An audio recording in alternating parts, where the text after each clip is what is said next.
आप सभी को अस्सलाम वालेकुम और दोपहर का नमस्कार। एजुकेशन अफेयर्स के इस प्लेटफॉर्म पर मैं आप सभी का हार्दिक अभिनंदन और स्वागत करता हूं।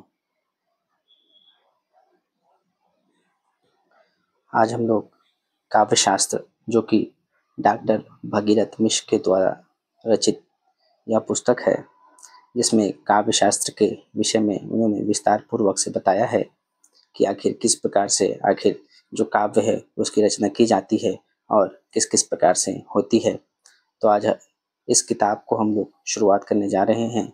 मैं सर्वप्रथम डॉक्टर भगीरथ को धन्यवाद देना चाहता हूं कि उन्होंने इस प्रकार की पुस्तक लिख करके हम सभी का मार्गदर्शन किया है।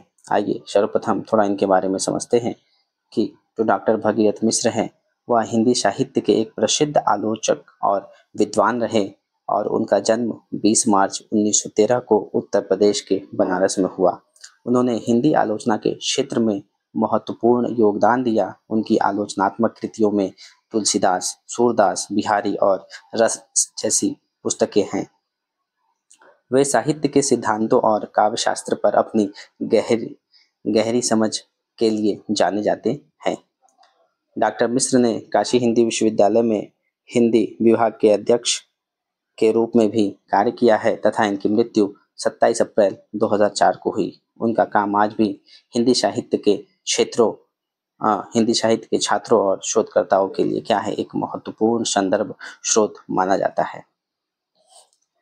काव्य शास्त्र शुरू करने से पहले थोड़ा मैं काव्य शास्त्र के विषय में कुछ बताने का प्रयास कर रहा हूँ कि काव्य शास्त्र एक ऐसा शास्त्र है जिसमें हम कविता, साहित्य और कला के सिद्धांतों का अध्ययन करते हैं और इसे कविताओं को समझने और इसकी रचनाओं करने का विज्ञान भी कर सकते हैं। इसमें ये देखा जाता है कि जो रचना है, कोई भी कविता अच्छी क्यों मानी जाती है और उसमें क्या क्या गुण होने चाहिए और उसका हमारे जो मन पर है क्या प्रभाव आखिर पड़ता है। तो काव्य शास्त्र में हम इन सब चीज़ों का अध्ययन करते हैं। तो मुख्य रूप से जो काव्य शास्त्र है उसमें इन बातों का ध्यान दिया जाता है कि आखिर जो रस है, अलंकार है, छंद है, रीति है, वह किस किस प्रकार की है। जैसे रस ऐसी होनी चाहिए कि जो अगर कोई कविता पढ़े या काव्य पढ़े तो उसको क्या हो, सुनने में उसके मन को क्या हो, आनंद हो, जैसे कि उसे खुशी हो, उत्साह हो। और अलंकार किस प्रकार का होना चाहिए कि वह सुंदर और प्रभावशाली बनना चाहिए, ताकि क्या हो, जैसे कि उसमें उपमा रूपक ऐसे अलंकारों का प्रयोग होना चाहिए कि क्या हो, जो पाठक करता है वह आकर्षित हो। छंद, जो कि कविता में शब्दों को एक खास क्या करती है, लय और ताल देने का कार्य करती है। इस प्रकार के भी नियम काव्य शास्त्र के द्वारा ही प्रदान किए जाते हैं। तो सरल शब्दों में हम कह सकते हैं कि जो काव्य शास्त्र है हमें यह बताता है कि एक कविता को प्रभावशाली और सुंदर कैसे बनाया जाता है और हम उसे कैसे बेहतर तरीके से समझ सकते हैं। तो आइए हम लोग शुरुआत करते हैं कि काव्य के स्वरूप, तत्व, सिद्धांतों और समस्याओं का क्या है इसमें प्रामाणिक हमको विवेचन देखने को मिलता है। यह पुस्तक के लेखक डॉक्टर भागीरथ मिश्र हैं, जो कि MA PhD साहित्य वाचस्पति और पूर्व प्रोफेसर एवं अध्यक्ष रह चुके हैं और एवं कुलपति रहे हुए थे हिंदी विभाग के सागर विश्वविद्यालय तथा इसके उपाध्यक्ष मध्य प्रदेश के तुलसी अकादमी के द्वारा। विश्वविद्यालय प्रकाशन वाराणसी से यह पुस्तक प्रकाशित है। आइए सर्वप्रथम इसके हम लोग प्राकथन को देखते हैं। प्राकथन को देखने से पहले हम समझेंगे कि आखिर प्राकथन होता क्या है। तो प्राकथन क्या है कि किसी भी किताब या लंबे लेख की शुरुआत में जो परिचय दिया जाता है उसे हम क्या कहते हैं, प्राकथन कहते हैं। इसे हम लोग भूमिका या प्रस्तावना भी कह सकते हैं। परंतु प्राकथन में जो लेखक है अपनी रचना के बारे में क्या करता है, बताता है, और इसमें यह भी शामिल है कि जो उसने वह किताब क्यों लिखी है, आखिर उसका उद्देश्य क्या है और उसमें क्या क्या विषय सम्मिलित हैं और किन किन लोगों ने उसे लिखने में क्या किया है, मदद क्या है। यह पाठक को किताब के मुख्य विचारों और उसके जो संदर्भ को क्या करता है, समझने में मदद करता है। अगर किसी और व्यक्ति ने किताब के बारे में अपनी राय या प्रशंसा लिखी हो तो उसे भूमिका कहते हैं, जबकि प्राकथन स्वयं लेखक के द्वारा लिखा जाता है। तो यह प्राकथन भी डॉक्टर भागीरथ मिश्र के द्वारा ही लिखित है। आइए देखते हैं कि आखिर इस प्राकथन में उन्होंने क्या क्या बताया है, आखिर किन किन उद्देश्यों की बात की है। यह संस्करण अध्येताओं के बीच प्रस्तुत करते हुए मुझे संतोष और प्रसन्नता का अनुभव हो रहा है कि डॉक्टर भगीरथ मिश्र बताते हैं कि जो उन्होंने संस्करण काव्य शास्त्र पर है वह उसे प्रस्तुत करते हुए क्या है, बहुत ही खुशी उनको हो रही है। इसका कारण यह है कि इन ग्रंथ का पर्याप्त उपयोग इस विषय के अध्येताओं ने किया है। मेरी कल्पना थी कि संभवतः इस विषय के कतिपय विद्वानों का ध्यान इधर उधर जाएगा, तो इसका कारण यह है कि इस पुस्तक का जो अध्ययन करने वाले ने इसका क्या है, बहुत ही उपयोग किया है तथा लेखक को यह उम्मीद थी कि इस विषय के कुछ विद्वान इस पुस्तक पे भी क्या करेंगे, अपना ध्यान देंगे। विशेष रूप से इसके परवर्ती संस्करणों की ओर तो विचार आवश्यक था, क्योंकि इसके द्वितीय और तृतीय संस्करणों में प्रथम संस्करण की अपेक्षा नई सामग्री जोड़ दी गई है। तो बाद के जो संस्करणों पर ध्यान देना क्या है, जरूरी है, क्योंकि दूसरे और तीसरे संस्करण में पहली की तुलना में क्या है, ज्यादा सामग्री हमको देखने को मिलती है। यह सामग्री विशेष रूप से साहित्य आलोचन के पश्चात मानदंडों के रूप में है कि यह अतिरिक्त जो सामग्री इसमें है, विशेष रूप से जो पश्चिमी आलोचना के जो मानदंडों से क्या है, यह संबंधित है। पाश्चात्य साहित्य शास्त्र का अनुशीलन करते से हमें ऐसा प्रतीत होता है।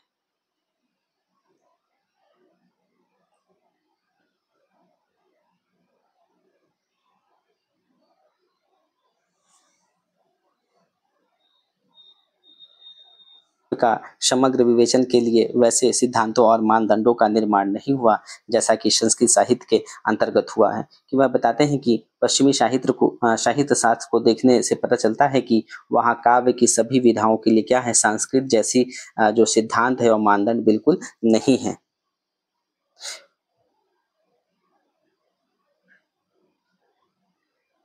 फिर भी कुछ पाश्चात्य वाद ऐसे हैं जिनका उपयोग हम काव्य की आलोचना के प्रसंग में कर सकते हैं।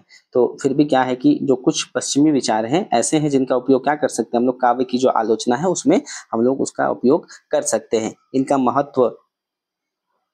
महत्व ध्वनि, रस या अलंकार के समान काव्य के शास्त्रीय विवेचन में उतना नहीं है जितना कि काव्य को समझने और उसका मूल्यांकन करने के लिए एक दृष्टि प्रदान करने में है। कि वे बताते हैं कि जो इनका महत्व है ध्वनि, रस या अलंकार जितना नहीं है, बल्कि ये काव्य को क्या करते हैं, समझने और उसका मूल्यांकन करने के लिए एक नई दृष्टिकोण का प्रयोग करते हैं। इन पाश्चात्यवादों सिद्धांतों में कुछ तो सौष्ठववादी सिद्धांत है जो काव्य के कला पक्ष को या रूप पक्ष को समझने की भूमिका प्रदान करते हैं। तो क्या बताते हैं कि जो भी ये पश्चिमी विचार में है, कुछ सौंदर्यवादी सिद्धांत हैं जो काव्य के जो कलात्मक या जो बाहरी पक्ष है उसको समझने में क्या करती है, हमको मदद करती हैं। साथ ही कुछ दूसरे हैं जो हमें काव्य के वस्तु पक्ष का महत्व बताते हैं, और अन्य कुछ ऐसे भी हैं जो काव्य में बिंबित मनोभावों के विवेचन और विश्लेषण का मार्ग प्रशस्त करते हैं। कि क्या बताते हैं कि कुछ दूसरे विचार या जो काव्य के वस्तु पक्ष पर क्या करते हैं, जोड़ देते हैं, और कुछ काव्य में क्या है, वो विभिन्न मनोभावों को समझने और उसका विश्लेषण करने का जो है क्या करते हैं, यह रास्ता दिखाते हैं। पाश्चात्य काव्य शास्त्रीय वादों को इन तीनों पक्षों में रखकर देखना ही अधिक समीचीन होगा। कि जो भी पश्चिमी काव्य शास्त्र है उनमें जो तीन जो पक्ष है, जैसे कला पक्ष हो गया, वस्तु पक्ष हो गया और मनोभाव हो गया, तो इन पक्षों के संदर्भ में क्या है, देखना सबको सही होगा। आगे वो प्राकथन में लिखते हैं कि इन तीनों पक्षों पर विचार करते हुए, तीनों पक्ष कौन कौन से थे, इनमें तीन पक्ष हैं, कला पक्ष, वस्तु पक्ष और मनोभाव पक्ष। तो इन सबको ध्यान रखना है। इन तीनों पक्षों पर विचार करते हुए हमें ऐसा लगता है कि काव्य की समीक्षा करते समय इनमें से किसी एक का नहीं वरन तीनों पक्षों का उपयोग क्या है, आवश्यक होता है। कि इन तीनों पक्षों को देखते हुए क्या लगता है कि काव्य की जो समीक्षा है उसको करते समय सिर्फ एक नहीं बल्कि क्या करना चाहिए, तीनों का उपयोग करना बहुत ही जरूरी होता है। इन तीनों पक्ष साहित्य को समझने के लिए क्या है, तीन दृष्टियां हैं। कि ये तीनों पक्ष क्या करते हैं, साहित्य को समझने के लिए क्या करती है, अलग अलग दृष्टियों का निर्माण करती है, अलग अलग विचारों का निर्माण करती हैं। केवल एक दृष्टि देखने पर काव्य की सभी विशेषताएं प्रकट नहीं होती है, और यह एक बहुत बड़ा कारण है जिससे हम किसी एक मत का खंडन और दूसरे मत का मंडन साहित्य शास्त्र में पाते हैं, और खंडन मंडन के दोनों ही पक्ष असमीचीन नहीं लगते हैं। तो क्या कहते हैं आगे कि सिर्फ एक ही दृष्टिकोण से देखने पर क्या है, काव्य की सभी विशेषताएं हमको नहीं दिख सकती हैं। और इसी कारण से जो साहित्य शास्त्र में है, जो साहित्य शास्त्र में अलग अलग मतों का क्या है, उन्होंने खंडन और मंडन हमेशा होता रहा है, क्योंकि उन्होंने क्या किया है, जो ये तीन पक्ष है उनका प्रयोग नहीं किया, मात्र एक पक्षों का ही क्या है प्रयोग किया है। तो जिस कारण से क्या है, दोनों पक्ष क्या लगते हैं हमको, सही लगते हैं। फिर आगे वो बताते हैं कि वास्तव में काव्य का वस्तु पक्ष भी इतना ही महत्व का है जितना कला पक्ष और भाव पक्ष। तो वो क्या बताते हैं कि असल में जो काव्य में वस्तु पक्ष का भी उतना ही महत्व है जितना कि कला पक्ष और भाव पक्ष का है। इसी कारण से किसी रचना की समीक्षा करते समय हम वस्तु पक्ष का भी विवेचन करते हैं। तो हम कभी भी अगर किसी रचना का समीक्षा करते हैं, आखिर उसको जांच पड़ताल करते हैं, तो जो उसमें वस्तु पक्ष है उसका भी एनालिसिस या विश्लेषण करना बहुत ही आवश्यक होता है। यह वस्तु पक्ष उसकी कथा वस्तु तथा सामाजिक, सांस्कृतिक और दार्शनिक भूमिकाओं के रूप में रहता है। तो जो ये वस्तु पक्ष है, ये क्या करता है, कथा वस्तु, जो भी कथा की वस्तु है और उसकी जो सामाजिकता क्या है, आज की सांस्कृतिकता क्या है और उसकी दार्शनिक पृष्ठभूमि आखिर क्या रही है, तो इस रूप में यह होता है। आज हम किसी काव्य कृति का केवल कला पक्ष ही नहीं देखते, वरन उसके अंतर्गत प्रवहमान और प्रतिबिंबित समाज, दर्शन और संस्कृति संबंध विचारधाराओं को भी समझते हैं। कि वर्तमान में आज हम क्या करते हैं, किसी भी काव्य कृति का सिर्फ कला पक्ष ही नहीं देखते हैं, बल्कि उसमें जो भी मौजूद उसके प्रभाव है, क्या इफेक्ट्स है समाज का, आखिर दर्शन का और संस्कृति संबंधों के विचारों को क्या करते हैं, समझते हैं। अतएव साहित्य समीक्षा के लिए इस वस्तु पक्ष का भी क्या है, महत्व है। कि साहित्य की अगर समीक्षा करनी है तो इस वस्तु पक्ष की भी क्या है, बहुत ही आवश्यकता होती है। भारतीय और पाश्चात्य विचारकों में कुछ ही विचारक है जो इसको महत्व देते हैं। तो जो हमारा इंडियन जो क्या बोलते हैं विचारक हो गए, जो फिलोसॉफीज हो गए या फिर वेस्टर्न फिलोसॉफीज हो गए, तो कुछ लोग क्या है इस चीज को महत्व देते हैं, सभी लोग नहीं देते हैं। इस पक्ष को महत्व देने वाले विशेष रूप से कतिपय रूसी चिंतक है, जिन्होंने जीवन और प्रकृति को साहित्य सृष्टि के लिए महत्वपूर्ण तथा प्रेरणा स्रोत के रूप में स्वीकार किया है। कि इस विचार को क्या है, जो मानने वाले चिंतकों ने क्या है, जीवन और प्रकृति को साहित्य की रचना का प्रेरणा स्रोत माना है, जिसमें से कौन मानते हैं, जो रूसी चिंतक है वो। इसी प्रकार पाश्चात्य मनःशास्त्रियों के मत अनुसार काव्य का संबंध मानसिक स्थिति से है। कि जो पश्चिमी मनोवैज्ञानिकों के अनुसार क्या है, जो काव्य का संबंध है वो क्या है, मानसिक स्थिति से, मतलब जो हमारा मेंटेलिटी है, जो हमारी मानसिक स्थिति है, उससे संबंधित है, या पाश्चात्य काव्य शास्त्र मानते हैं। उनके विशिष्ट मतों के साथ साथ यह स्वीकार करना पड़ता है कि काव्य की रचना एक क्या है, मानसिक प्रक्रिया है। कि उनके विचारों के साथ साथ क्या है, हमें यह भी मानना पड़ेगा जो काव्य की रचना क्या है, एक मानसिक प्रक्रिया है। ऐसी दशा में उस मानसिक प्रक्रिया के निर्माण में जो सहायक तत्व है वे भी अपना महत्व रखते हैं। तो इस मानसिक जो प्रक्रिया में है, जो बनाने में जो भी सहायक तत्व है, वो क्या है, महत्वपूर्ण है। भारतीय काव्य शास्त्र की परंपरा में इस पक्ष का निरूपण रस सिद्धांत के अंतर्गत किया गया है। अतएव रस और भाव निरूपण कला और वस्तु पक्ष से इतर काव्य विवेचन का एक स्वतंत्र पक्ष बन जाता है। इस ग्रंथ में इस बात को भी स्पष्ट किया है कि जो भारतीय काव्य शास्त्र में जो रस हो गए, भाव हो गए, कला हो गए और वस्तु पक्ष के जो अलग अलग काव्य विवेचन का क्या है, एक स्वतंत्र पक्ष बन जाता है। तथा इस किताब में इस बात को क्या किया गया है, शामिल किया गया है। जो भी ये पक्ष हैं और जो भी इसके भाव निरूपण है, कला है और वस्तु पक्ष है, इन सभी को क्या है इस पुस्तक में शामिल करके बताया गया है।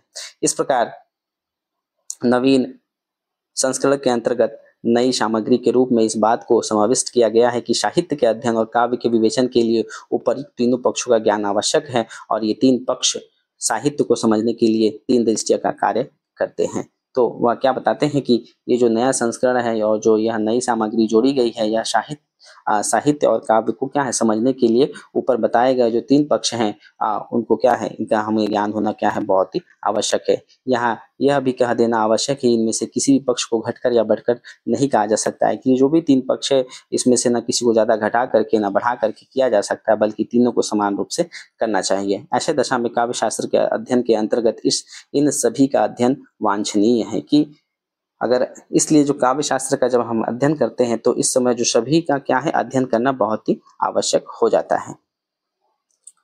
ध्यान से देखने पर यह बात स्पष्ट हो जाती है कि संस्कृत के काव्य शास्त्री भी इस बात से अपरिचित नहीं थे। ठीक, तो इससे क्या पता चलता है कि जो भी हमारे संस्कृत के काव्य शास्त्र है उन भी ये भी क्या थे, इस बात से परिचित थे। जो तीनों के तीनों पक्ष की बात की गई है, तो जो हमारे संस्कृत के जो भी विद्वता हैं वे भी इस बात से परिचित बिल्कुल थे, ठीक है, अपरिचित नहीं थे। इसलिए उन्होंने अलंकार, वक्रोक्ति और ध्वनि के अंतर्गत कला पक्ष के विवेचन के साथ साथ रस और मनोभाव का भी विवेचन किया है। तो इसलिए क्या किया है, जो भी अलंकार जिन्होंने अलंकार संप्रदाय दिया या वक्रोक्ति दिया है या फिर ध्वनि संप्रदाय दिया है, तो उन्होंने क्या किया है, रस और जो भाव है उनका भी क्या किया अच्छे से, जो भी उसमें रस प्रयोग हुए, किस प्रकार के आखिर भाव रखे गए हैं, तो इस चीज का भी अच्छे से विश्लेषण किया, एनालिसिस करके एक एक चीज को बताया है। इतना ही नहीं, काव्य शास्त्रीय ग्रंथों में प्रबंध काव्य के अंतर्गत कथा वस्तु और चरित्र को भी महत्व प्रदान किया गया है, जो वास्तव में वस्तु पक्ष के अंतर्गत है, और इन्हीं सब बातों का विचार करके ही आचार्य भामा ने स्पष्ट किया है। तो जो इसके अलावा जो काव्य शास्त्रीय ग्रंथों में जो कथा वस्तु है और चरित्र को भी क्या किया गया है, महत्व दिया गया है, ठीक। जो वास्तव में वस्तु पक्ष क्या है, अंतर्गत आते हैं, और इन्हीं बातों को ध्यान में रखते हुए आचार्य भामा क्या कहते हैं कि न श शब्दो न तद्वाच्यम न श विद्या न श कला, ठीक है। वो क्या कहते हैं कि कोई ऐसा शब्द नहीं है, ठीक है, न श शब्दो न तद्वाच्यम की, न कोई ऐसा शब्द है, न ही कोई ऐसी बात है, ठीक है, न सा विद्या न सा कला, न कि ऐसी कोई ज्ञान है और कोई ऐसी कला नहीं है। जायते यन काव्यांगम अहो भारो महान कवि है, कि जो काव्य का अंग न बन सके, आह कवि का भार कितना महान है। वो कहते हैं क्या कि कोई ऐसा शब्द नहीं है, कोई ऐसी बात नहीं है, या कोई ऐसा ज्ञान नहीं है, कोई ऐसी कला नहीं है जो क्या ना हो सके, जो काव्य का अंग न बन सके, ठीक है। कौन कहते हैं, या आचार्य भामा बताते हैं। काव्य शास्त्र के नवीन संस्करण में इन्हीं बातों का विचार करके भारतीय और पाश्चात्य काव्य सिद्धांतों तथा वादों को 3 विभागों में रखकर देखा गया है, जिसे काव्य कला और जीवन पक्ष को लेकर यूरोप में चिरकाल तक चलने वाले संघर्ष को भली भांति समझाया जा सकता है। कि जो भी काव्य शास्त्र के जो नए संस्करण में इन सब बातों को क्या किया गया, अच्छे से ध्यान रखते हुए जो भारतीय और जो पाश्चात्य जो काव्य सिद्धांत है, इन तीनों भागों में क्या किया गया, इनको देखा गया है, ठीक है, ताकि जो काव्य और कला के जो जीवन के पक्ष को लेकर के यूरोप में जो चलने वाले विवाद है, आखिर उसको अच्छे से समझाया जा सके। तो मुझे आशा है कि यह परिवर्तित संस्करण इस विषय में रुचि रखने वाले व्यक्तियों को अधिक उपाय देगा। मतलब कि जो भी मैं उम्मीद करता हूँ, डॉक्टर भगीरथ मिश्र कहते हैं अपने प्राकथन में कि मुझे उम्मीद है कि यह जो बदला हुआ संस्करण मैं आप लोग के सामने समक्ष रख रहा हूँ, इस विषय में रुचि रखने वाले लोगों के लिए क्या होगा, यह ज्यादा उपयोगी होगा। तो इनका यह कथन था, प्राकथन था। भूमिका को देखते हैं आपकी डॉक्टर भगीरथ मिश्र ने भूमिका के विषय में क्या लिखा है। तो भूमिका का क्या मतलब होता है, सबसे पहले वो जानते हैं। तो भूमिका क्या है कि लेखक ने आखिर जो किताब के बारे में जो कुछ खास बात बताई है, जैसे कि किताब के बारे में है, जैसे कि लेखक बताते हैं कि किताब का जो विषय क्या है, आखिर इसमें किन किन बातों को शामिल किया गया है, फिर या किताब लिखने का कारण क्या है, या लेखक का क्या आखिर मकसद है, या फिर किताब किसे समर्पित किया गया है, और इसमें जो है धन्यवाद ज्ञापन भी होता है। तो संक्षेप में हम कह सकते हैं कि जो भूमिका है एक तरह का परिचय है, जो पाठक को क्या करता है, किताब शुरू करने से पहले ही उसकी पूरी जरूरी जानकारी देने का एक प्रयास है। तो आइए अब देखते हैं कि आखिर भूमिका में क्या क्या बातें लिखी गई हैं डॉक्टर भगीरथ मिश्र के द्वारा, उसको भी देख लेते हैं। कि कवि और उसकी कृति काव्य से संबंध में बड़ी उच्च किंतु विविध धारणाएं प्राप्त होती है। कि जो कवि है और उसकी जो रचना है, मतलब जो काव्य है, तो उससे जो संबंध में जो क्या है, बहुत ऊंची और अलग अलग धारणाएं हमको क्या है देखने को मिलती है। वैदिक साहित्य में जो कवि ईश्वर का पर्याय रूप है, जो वैदिक साहित्य में हम लोग क्या देखते हैं, जो कवि को क्या है भगवान के समान माना गया है। ठीक है, इसमें क्या कहने का मतलब है कि जो वैदिक साहित्य है उसमें कवि को क्या है, भगवान के समान माना गया है। जैसे कि कबीर मनीषी परिभूहा स्वयंभूहा, मतलब इसका क्या है कि कवि मनीषी सर्वोपरि और स्वयंभू होता है। ठीक, यहाँ पर कवि का अर्थ है रचनात्मक शक्ति या प्रतिभा से युक्त व्यक्ति। कि यहाँ से क्या मतलब है कि जो कवि है उसका क्या मतलब है कि वह व्यक्ति जिसके पास रचना करने की क्या है शक्ति या प्रतिभा होती है। मुंडकोपनिषद में आया है, मुंडकोपनिषद में क्या आया है कि तदेतत् सत्यम मंत्रेषु कर्माणि कवयो यान पश्यम तस्तानि त्रेतायाम बहुधा संततानि। तो इसमें क्या आया है कि मुंडकोपनिषद में आया है कि यह सत्य है कि जो विद्वान हैं, जो कवि हैं, ऋषियों ने जिन कर्मों को वेदों में देखा था वे त्रेता युग में अनेक प्रकार से क्या हैं, फैले हुए हैं। तो यह सत्य है कि बुद्धिमान तत्वदर्शी ऋषियों ने जिन कर्मों को वेद मंत्रों में देखा था वे तीनों वेदों में क्या है, अनेक प्रकार से व्यास होते हैं। यहाँ कवि तत्वदृष्टा ऋषि के पर्याय रूप में आया हुआ है। तो यहाँ पे जो तत्वदृष्टा ऋषि के पर्याय रूप में क्या है, आया हुआ है। ऋषियों की कवितत्व प्रतिभा का उल्लेख है ऋषयः मंत्रद्रष्टारः इस उक्ति से भी क्या है, स्पष्ट होता है। ठीक, कि जो ऋग्वेद मंत्रद्रष्टा है, इस बात से यह स्पष्ट है क्या कि ऋषियों में क्या है, कवितत्व की प्रतिभा रही है, इस बात से हमें पता चलता है। तो इसलिए जो कवियों या ऋषियों की तरह तत्व और रहस्यों को क्या है, सीधा देखता है या महसूस कर सकता है। अतः कवि और ऋषियों के समान तत्व और रहस्य को प्रत्यक्ष या अनुभव करने वाला होता है। फिर ऋषियों के मंत्रों की भांति कवि भी अपनी कविता का प्रत्यक्ष दर्शन करता है, कि जैसे कि जिस प्रकार से ऋषि अपने मंत्रों को देखता है वैसे ही कवि क्या है, अपनी कविता का क्या है, डायरेक्टली या प्रत्यक्ष रूप से दर्शन करता है। कविता करने वाला तो बहुत है पर कवि प्रतिभा दुर्लभ है, कि डॉक्टर भगीरथ मिश्र कहते हैं क्या कि कविता लिखने वाले तो बहुत हमको देखते हैं, लेकिन जो कविता की जो प्रतिभा है वह क्या है, बहुत ही दुर्लभ होती है। कविता प्रतिभा के द्वारा कवि के मन में काव्य का अजस्र स्रोत बहता है, कि कवि प्रतिभा जो कवि है उसकी प्रतिभा के कारण जो कवि के मन में जो काव्य का क्या है, एक अद्भुत स्रोत बहता रहता है। उसकी दुर्लभ शक्ति की प्रशंसा करते हुए साहित्य दर्पणकार ने लिखा है, और इसकी जो प्रशंसा है या इसकी बड़ाई करते हुए साहित्य दर्पणकार ने क्या लिखा है कि नरत्वम दुर्लभम लोके विद्या तत्र सुदुर्लभा, कि इस संसार में मनुष्य होना क्या है, दुर्लभ है, और उसमें भी विद्या क्या है, बहुत ही दुर्लभ है। कवित्वम दुर्लभम तत्र शक्ति अस्तत्र सुदुर्लभा, कि उस विद्या में जो कवितत्व की जो दुर्लभ है और उसमें भी कवितत्व क्या है, शक्ति क्या है, बहुत ही दुर्लभ है। तो जो शक्ति संपन्न कवि और उसके काव्य के परिचय की क्या है, आवश्यकता नहीं होती है, कि भक्ति से जो भरे कवि हैं और जो उसकी जो कविता का परिचय देने की क्या है, जरूरत नहीं होती है। वह तो पुकार पुकार कर जहाँ कहीं भी है अपनी आभा का प्रभाव डालता है, कि कवि क्या करता है कि वो जहाँ भी रहता है वह अपनी प्रतिभा का क्या है, प्रभाव हर जगह फैलाया हुआ रहता है। कवि किसी भी समाज के लिए क्या है, वरदान है, कि कवि क्या है, हर समाज के लिए एक वरदान है।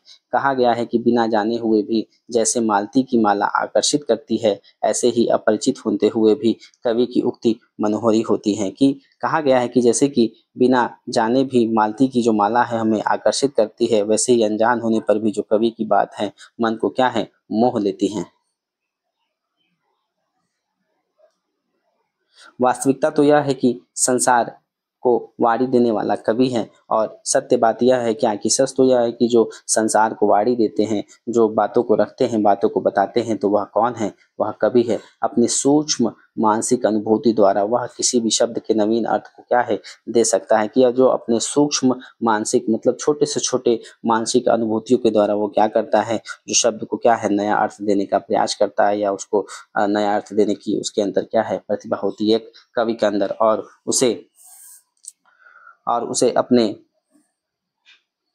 प्रयोग के द्वारा नवीन भाव का प्रतीक बना सकता है। कि वह जो कौन कवि शब्दों का जो इस्तेमाल करके क्या कर सकता है, नए नए भावों को प्रतीक भी बना सकता है। कवि सत्य का ज्ञाता, सौंदर्य का सृष्टा और रहस्य का दृष्टा एवं वक्ता होता है। कि कवि क्या है, सत्य, सुंदरता और रहस्यों को क्या है, जानने वाला है, देखने वाला है, और क्या है, बताने वाला है। उसके लिए प्रत्येक वस्तु क्या है, चेतन है, मतलब उसके लिए हर चीज क्या है, जीवित है। हर चीज, आखिर चाहे वो लिविंग हो, चाहे मृत्यु हो, चाहे मृत्यु नहीं हो, वह हर चीज में अपने काव्य के द्वारा क्या उसमें जान डाल सकता है। ईंट पत्थर वृक्ष पौधे नदी झरने बादल बिजली सरोवर सभी उसके लिए क्या है मुखर और अपना भेद कहनाने वाले हैं कि जो भी ईंट हो गया पत्थर है पेड़ है पौधे हैं नदियां है झरने है बादल है बिजली है और सरोवर है सभी उससे बात करते हैं और अपने भेद क्या है बताते हैं। कवि में इस प्रकार की प्रतिभा है। कवि के लिए वे सभी अनुभूति संयुक्त और संवेदनशील हैं कि कवि के लिए क्या है सभी भावना से भरे हैं और क्या है सभी संवेदनशील हैं।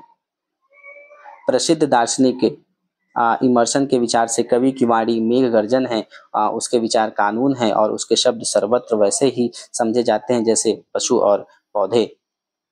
वे सार्वभौम हैं और उनमें देश काल का प्रति जो बंध है वो नहीं है। कि प्रसिद्ध दार्शनिक जो इमर्सन है वह क्या बताते हैं यहाँ पे जो प्रसिद्ध दार्शनिक इमर्सन है वह क्या बताते हैं कि कवि की जो वाणी है बादलों की गर्जन जैसी है और उसके विचार क्या है कानून जैसे हैं और उसके जो शब्द हैं क्या है हर जगह फैले हो सकते हैं जैसे जानवर और पौधे क्या है हर जगह फैले हुए हैं और उन पर समय और जगह का कोई भी क्या है बंधन नहीं होता है। उसी प्रकार से जो कवि की वाणी है वह हर जगह फैली हुई है। Homer Shakespeare Kalidas Milton Kabir Tulsi Sur Bihari Tagore प्रसाद प्रेमचंद आदि किसी देश जाति या काल की संपत्ति नहीं है। वे विश्व की विभूति हैं और सभी उनके संदेश को सुनते हैं और उनके शब्दों को स्मरण करने के लिए ललायित रहते हैं। कि क्या बताते हैं भगीरथ मिश्र की होमर हो गया या शेक्सपियर हो गया कालिदास हो गए या मिल्टन जैसे कवि हैं या कबीर है तुलसीदास है सूरदास हैं बिहारी है रविन्द्रनाथ टैगोर हो गए जयशंकर प्रसाद हो गए प्रेमचंद हो गए आदि क्या है यह किसी जाति या फिर देश की संपत्ति बिल्कुल नहीं है बल्कि क्या है वो पूरे दुनिया की शान है और हर कोई उनके संदेशों को सुनने और उनके शब्दों को क्या करता है याद करना चाहता है। कवि स्वच्छंद होते हैं वे बंधन में नहीं रह सकते हैं तो नवीन रचनाएं करने की शक्ति उनमें होती है। कि कवि क्या है आजाद होता है और वह किसी भी क्या है किसी बंधन या किसी भी बंधक वह बिल्कुल किसी भी बंधन में क्या हो सकता है बिल्कुल बंध नहीं सकता है क्योंकि इसलिए उनमें क्या है नई रचनाएं करने की क्या होती है एक शक्ति होती है एक प्रतिभा होती है। कहा गया है निरंकुशाः कवयः कि कहा गया है कि कवि क्या है निरंकुश होता है। निरंकुशाः कवयः मतलब कहा गया है कि कवि क्या होता है निरंकुश होता है उस पर किसी प्रकार का क्या है अंकुश नहीं है। वे स्वच्छंद वे स्वच्छंद विचरते हैं और स्वच्छंद विचारते हैं। कि क्या बताया गया है कि वे आजाद सोचते हैं और क्या है आजाद घूमते हैं। इसका मतलब है कि उनकी जो वाणी है उनकी जो प्रतिभा है उनकी जो सोचने विचारने की शक्ति है वो बिल्कुल क्या है आजाद है। उनको वश में करने के लिए बल नहीं हृदय चाहिए। कि यदि आपको उनको कंट्रोल करना है उनको आपको नियंत्रण करना है तो आपके पास क्या होना चाहिए बल नहीं आपके पास हृदय होना चाहिए। उनकी रचना का वास्तविक सम्मान ही उनकी प्रतिभा का आदर है और उन्हें एक सहृदय के रूप में वश किया जा सकता है। कि जो उनकी रचना का असली सम्मान क्या है उनकी प्रतिभा का जो आदर है उनका रिस्पेक्ट है उनका सम्मान करना है और जो भी उनके वंशज के रूप में है में ही उनके जैसे सहृदय हुआ जा सकता है। कवि सभ्यता और संस्कृति का विकास करने वाला होता है। कि कवि क्या करता है कि जो भी सभ्यता है संस्कृति है क्या करता है उसको विकास करता है किसके द्वारा अपने कविता के द्वारा उसका क्या करता है विकास करता है और उसी को पढ़ करके लोग क्या होते हैं उससे समझते हैं और उसको आगे हस्तांतरित करते हैं। वह जीवन का एक आदर्श प्रस्तुत करता है। वो क्या करता है जीवन को एक आदर्श रूप में प्रस्तुत करता है एज आइडियल रूप में। जीवन की कला कवि की कृतियों द्वारा ही क्या है विकसित विकास पाती है। कि जीवन की जो भी कला काव्य की जो रचनाएं हैं वह कवि की कृतियों द्वारा ही विकास पाई जाती है। कवि अमृतमया संदेशों द्वारा सत्य और सौंदर्य की जो सीख है देता है। कि कवि क्या है बहुत छोटे छोटे संदेशों को माध्यम से क्या करता है सत्य और सुंदरता को खोज लेता है। अतः कवि की महिमा क्या है अपार है। इसलिए कवि क्या है महानता बहुत ज्यादा है। कवि क्या है बहुत ही महान है। इन महापुरुषों की रचना काव्य एक नवीन सृष्टि है। कि जो भी ये महान लोगों की जो रचना है काव्य रचनाएं क्या है एक नई रचना है। उनकी रचना का आनंद जिसे मिल गया उसे और कोई भी वस्तु अच्छी नहीं लग सकती। यदि कोई भी इसका श्रोता है या जो पठ पाठ करता है जिसने उसकी रचना का आनंद ले लिया है तो उसे और कोई भी चीज क्या है अच्छी नहीं लगेगी। अगर इस चीज का उन्होंने आनंद ले लिया तो काव्य सर्वोपरि आनंदमयी वस्तु है। कि काव्य क्या है सबसे अच्छा और आनंद देने वाली चीज है। क्या बताते हैं कि जो काव्य है सबसे अच्छी है और आनंद देने वाली चीज है। काव्य की प्रशंसा करते हुए कवि ने क्या लिखा है तो कवि ने लिखा है कि कम पृच्छमाः सुराः स्वर्गे निवशाम वयाः भूमि। कि पूज्य हे शूर, हम पृथ्वी पर निष्काम मतलब हम बेकार हैं। वो क्या कहते हैं कि हे पूज्य हे शूर, हम पृथ्वी पे क्या है, बेकार हैं। किम किम वा किम वा काव्य रसाः स्वादुः किं वा स्वादयसी सुधा, कि क्या काव्य स्वाद स्वादिष्ट है, क्या स्वाद में यह स्वाधीन है या क्या है। कवि ने लिखा है कि पूज्य हे पूज्य शूर, हम पृथ्वी पर क्या है, बेकार हैं। क्या काव्य स्वाद स्वादिष्ट है, क्या स्वाद में यह स्वाधीन है, वह पूछते हैं। यह इस अमृत के समकक्ष काव्य रस का आस्वादन कौन न चाहेगा।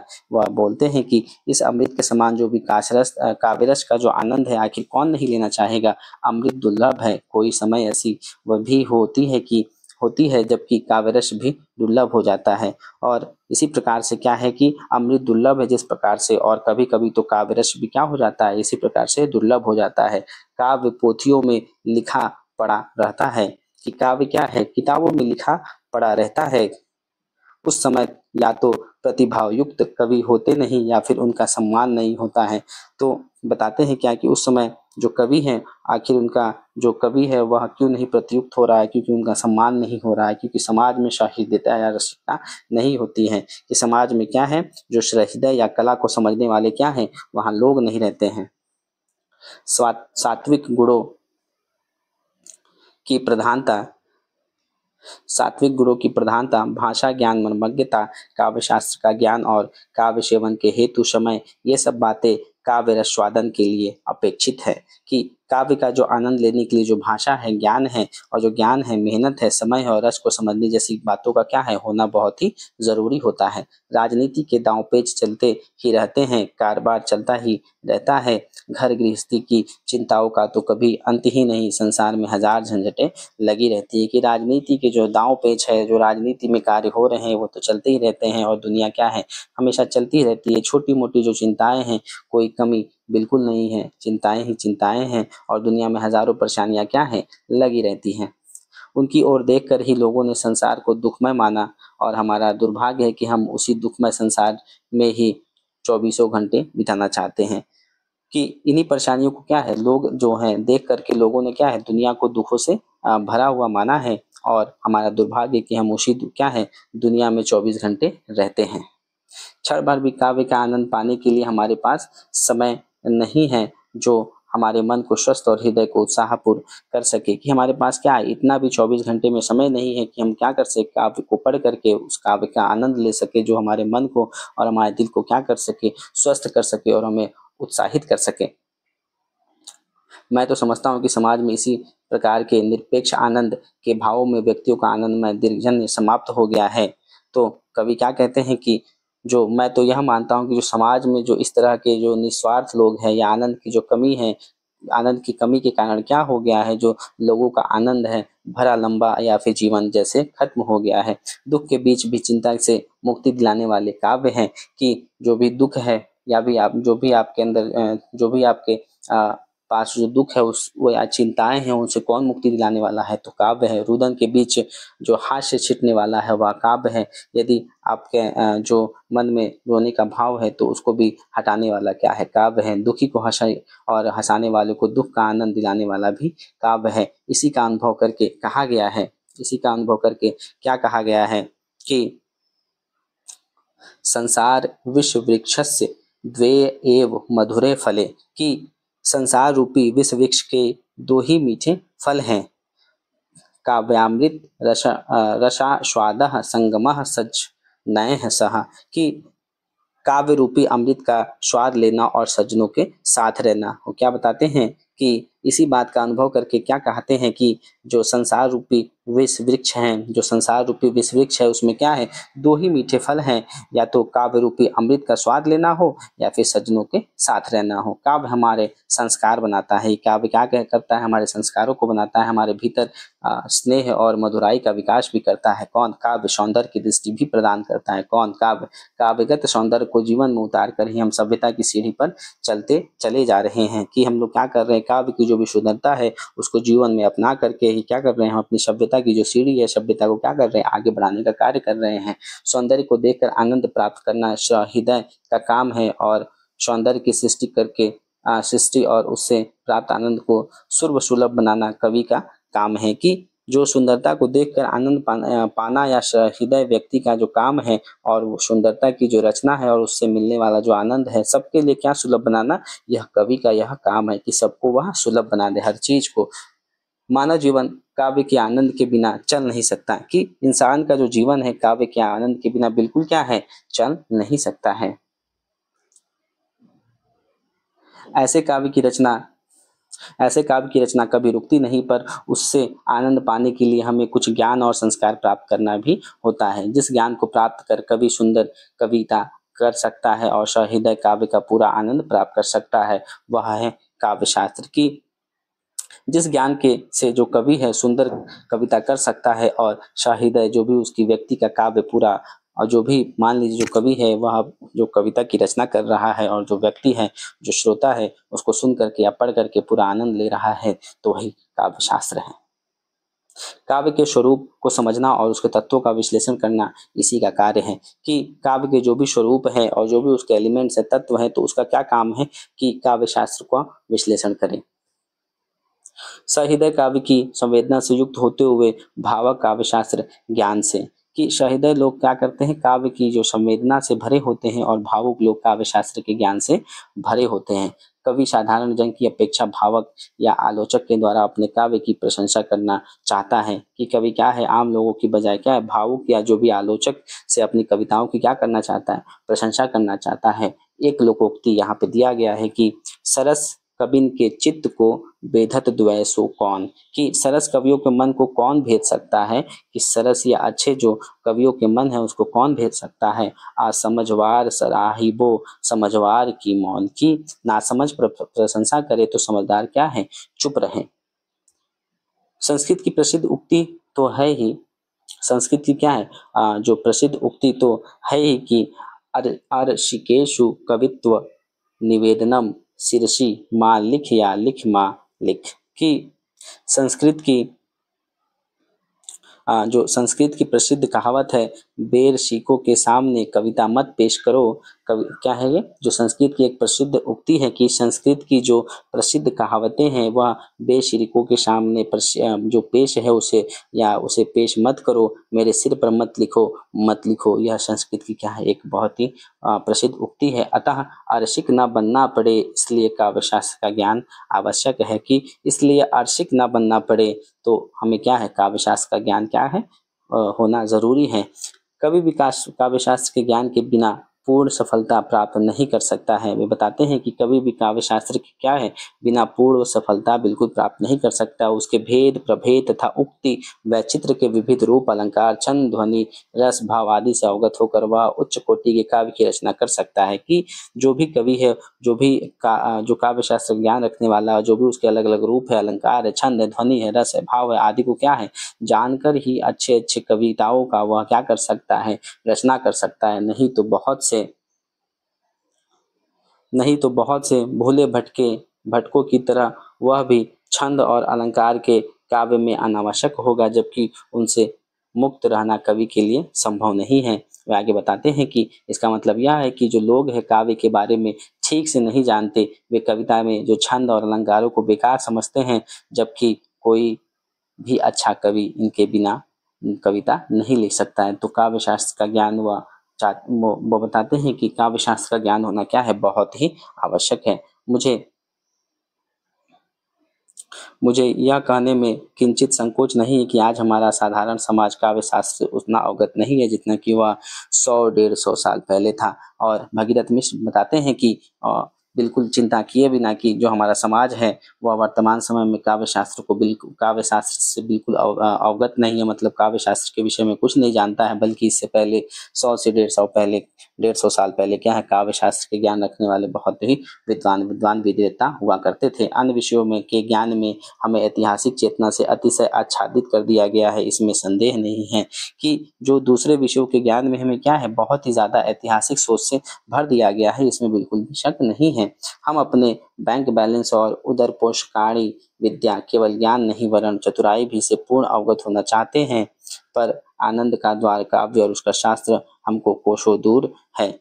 क्या बताते हैं कि जो हम सिर्फ अपनी पीठ बचाने और पेट भरने वाली जो विद्या है, ज्ञान के साथ साथ जो चतुराई है के बारे में ही सिर्फ जानना चाहते हैं, जो हमारा क्या कर सके, पेट भर सके और जो हमारा जीवन यापन कर सके। लेकिन जो कविता से मिलने वाला जो सच्चा आनंद है और उसका क्या है जो सार है, हम उससे क्या है बहुत ही बिल्कुल दूर है। कारण यह है कि समाज काव्य के प्रति जागरूक नहीं है। इसका कारण क्या है कि जो समाज है वह जो काव्य है जो कवि के द्वारा रचित है उसके प्रति क्या है वो अवेयर नहीं है, उसको जान नहीं रहा है, समझ नहीं रहा है, उसके प्रति जागरूक नहीं है। इसके अतिरिक्त इस युग का एक और अभिशाप है, जो सहृदय और है और काव्य की संवेदना रखते हैं वे भी आज के जीवन में इतने अधिक व्यस्त हैं कि वह काव्य सेवन दुर्लभ है। कि वो क्या बताते हैं कि इस युग कि एक और भी बुरी बात यह है कि जो लोग हैं कविता को क्या करते हैं महसूस कर सकते हैं, वे भी आज क्या है भाग दौड़ बड़ी जिंदगी में इतने व्यस्त हो गए हैं कि जो कविता को लिखने पढ़ने का बिल्कुल समय भी नहीं निकालते या निकालना सही नहीं समझते हैं।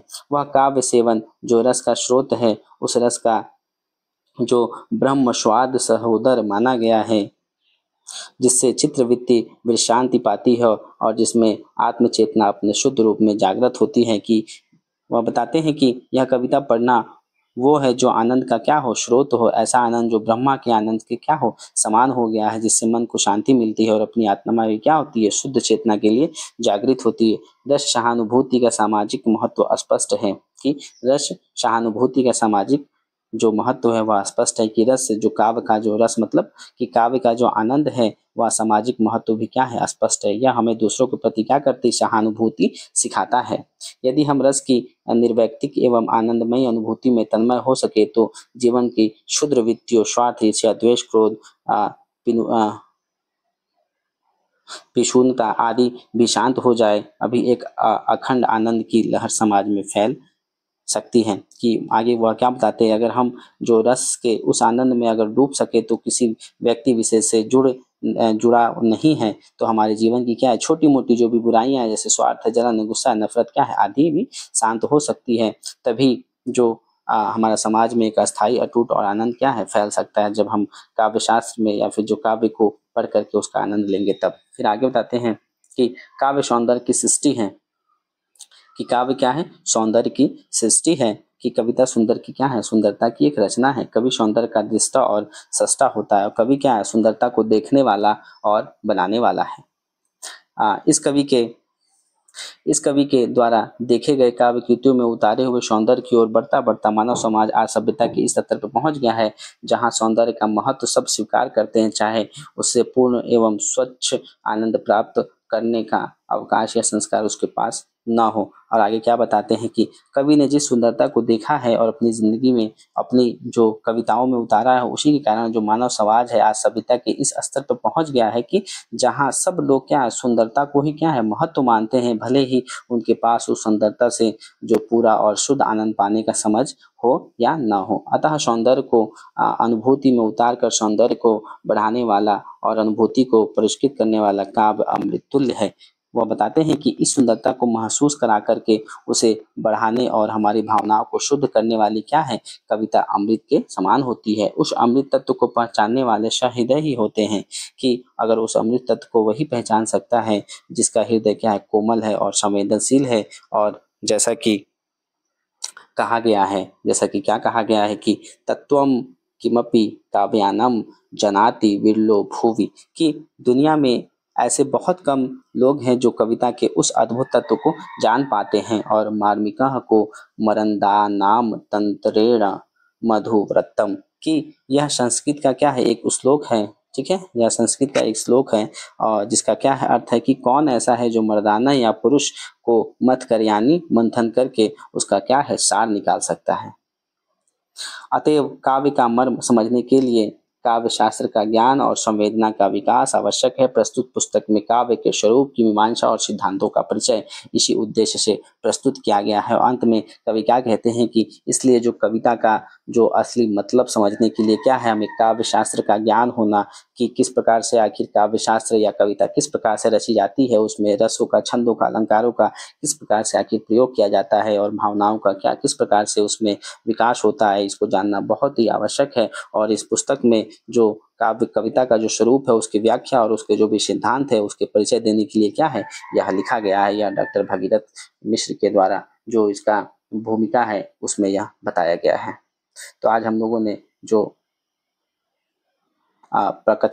प्राकथन और भूमिका का विस्तार पूर्वक से चर्चा किया। आई होप आप लोग के लिए वीडियो हेल्पफुल रहा होगा, और कहीं डाउट है या कहीं थोड़ा और अगर लगता है कि सजेशन देने की ज़रूरत है तो ज़रूर बताएं। आप लोग का बहुत बहुत धन्यवाद। कृपया चैनल को सब्सक्राइब, लाइक और शेयर ज़रूर करें। Thank you.